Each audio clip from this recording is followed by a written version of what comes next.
ఎంతమంది ఉంటారు మేడం ఇప్పటివరకు ఇక్కడ నుంచి పాస్ అవుట్ అయ్యి ఉద్యోగాలు చేస్తున్న వాళ్ళు? మీకు తెలిసి సాలరీస్ ఎట్లుంటది అసలు? అంటే ఏం చెప్తారు?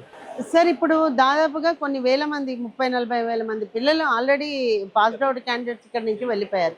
Different sectors sir. గవర్నమెంట్ సెక్టార్‌లో ఉన్నారు. తర్వాత ఇండస్ట్రీస్‌లో ఒక మంచి పొజిషన్‌లో మేనేజర్ లెవెల్‌లో ఉన్నారు.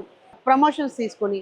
తర్వాత ఆల్మోస్ట్ నా దగ్గర ఉన్న ఇక్కడ బ్యాచ్‌లో ఉన్న కెమికల్ పిల్లలందరూ కూడా పాస్డ్ అవుట్ క్యాండిడేట్స్. పాత పిల్లలందరూ సెంట్రల్ గవర్నమెంట్ ఆర్గనైజేషన్‌లో ఉన్నారు. వాళ్ళు యూపీ, మహారాష్ట్ర తర్వాత గుజరాత్, సో డిఫరెంట్ బెంగుళూరులో కొంతమంది ఉన్నారు. సో మొన్న రీసెంట్‌గా లాస్ట్ ఇయర్ మా ప్రిన్సిపల్ సెక్రటరీ గారు దానకిషోర్ సారు ఒక అలుమినీ కండక్ట్ చేశారన్నమాట.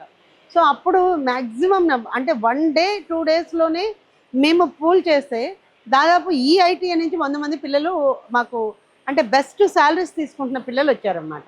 సో వాళ్ళు మాకంటే ఎక్కువ సాలరీ డ్రా చేస్తున్నారు. ఆల్మోస్ట్ ఒక్కొక్కళ్ళు because it is central government placements కాబట్టి 1.9 అలా ఉన్నారు. కొంతమంది పిల్లలు అబ్రాడ్‌లో కూడా ఉన్నారండి. సింగపూరు, తర్వాత దుబాయ్ అలాంటి కంట్రీస్‌లో వాళ్ళు ఉన్నారు.